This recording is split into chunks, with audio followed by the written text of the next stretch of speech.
Hey everyone, welcome to another Wednesday with Bobby Joe. This week we're talking about coming out and getting coming out stories, advice, whatever. I'm just going to dive right in because this is going to take me a while. First I'm going to talk about how coming out is a process. So eventually, as you guys know, probably the first stage is usually that you question your identity, and then you need to accept your identity, and then there's a process of coming out to other people and wanting to do things about your identity. So coming out for me as trans, I think I need to start out at where I came out as a lesbian. So about 5.5 years ago, I came out as a lesbian. It was in my first year of university when I met my first girlfriend. Thought that this was like the solution to everything. It was like, oh, that's why I don't like having sex with men. Cool. Fixed. When I came out to my parents, I paused in the process of coming out to them because I was very nervous about it. I come from an Orthodox Jewish family, so that's why I was nervous. My mom thought I was pregnant. So I assumed that they were quite happy when I said that I was a lesbian instead. Of course, though, they were surprised because I am not the stereotypical lesbian when people think of lesbians.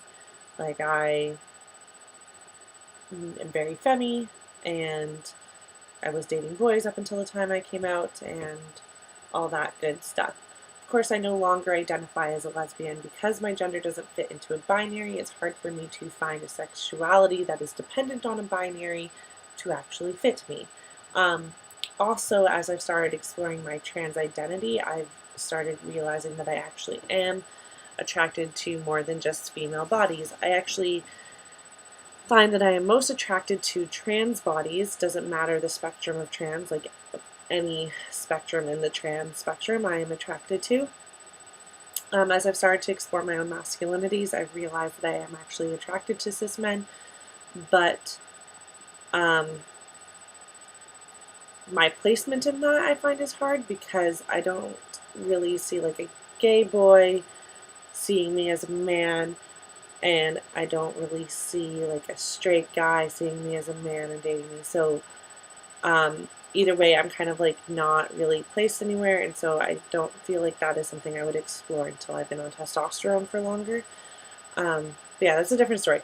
Anyways, so coming out as trans, I think I started first realizing it in myself about 1.5 years ago.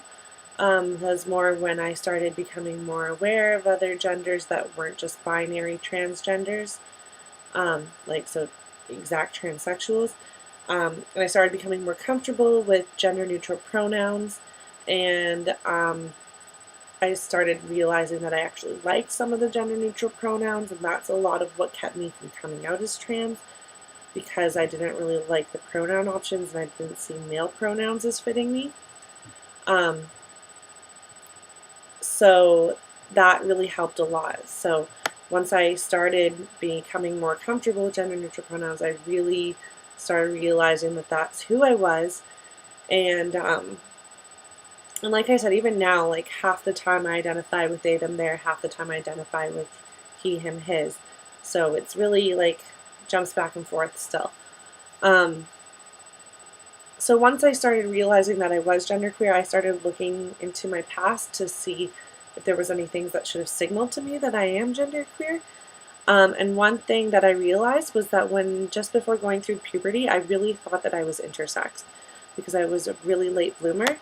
And sorry, my nose is itchy. And so because I wasn't going through puberty, I thought that maybe like there was something wrong with me and that I was intersex. And so now looking back on that, that really makes sense because, intersex is somewhere in between, and I just never saw myself fitting into this. And like, I always thought that like when I would grow up, I would finally fit into this like female role, and I would just grow into being a woman.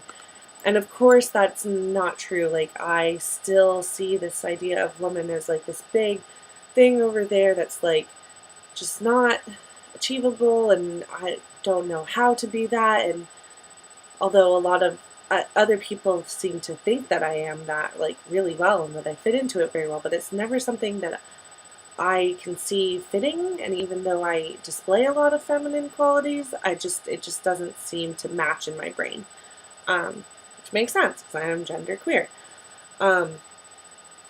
So coming out as trans was easy to my friends because most of my friends are queer. Um, and within, like, I'm like the co-chair of Pride UBC, so everyone there is really trans friendly. And so saying that, hey, I want to go by these pronouns and I actually identify this way is like super easy to do. Same with a lot of my friends in Victoria, just like super easy to do new pronouns and stuff with, which is awesome. Not realistic for the real world though. I struggled with coming out to my parents for a while. I couldn't decide on whether or not to do it. The main decision on telling them was based on the fact that I'm having surgery, because my parents would not be happy if I went and had surgery without them knowing.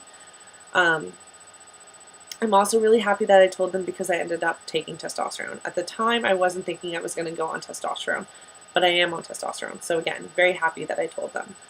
I told them in a letter. My mom wasn't stoked that I told them in a letter, but that was the only way I could do it. I was too much of a basket case. My parents have expressed quite a number of transphobic remarks, and so it's just, I would have started bawling. So my mom didn't like that it was a letter. They have come around quite a bit. So the advice that I want to give to you guys for parents is to be patient. Just like it takes a while to accept in ourselves that we are trans or genderqueer, it also takes our parents some time to adjust as well. They need the same adjustment period. And like, yeah, my parents weren't that great in the beginning, and now my mom is taking huge strides. And I also want to remind that parents might do like a 1 step forward, 2 step back type thing, or 2 steps forwards, 1 step back. Like, there'll be great moments and there'll be shitty moments. And you have to think too, like, they're not in this community. Sometimes they don't realize that the things that they say or ask is problematic. They might be thinking that it's a completely okay thing to say. So think about that as well. Another thing I want to say is it's okay not to be out to everyone.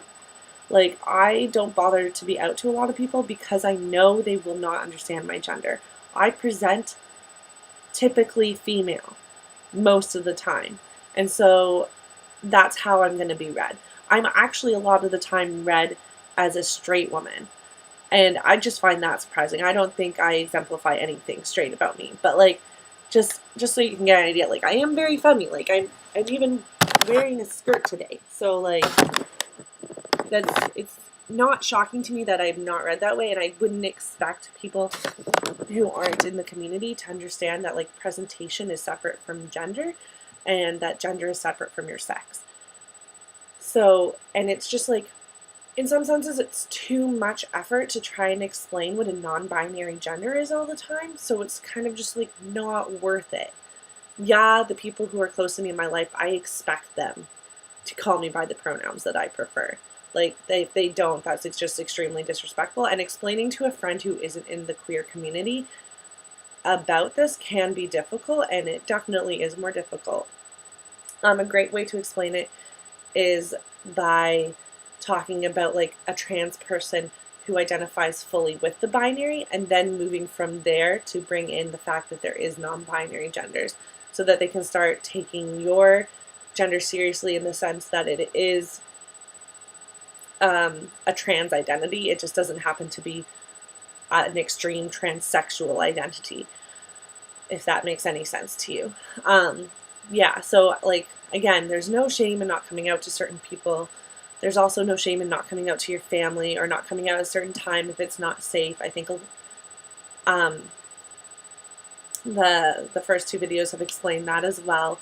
So yeah, I guess that's my story, and it's long, so I'm just gonna like head out from here, and maybe I'll give you a little surprise and you can meet my puppy. Look.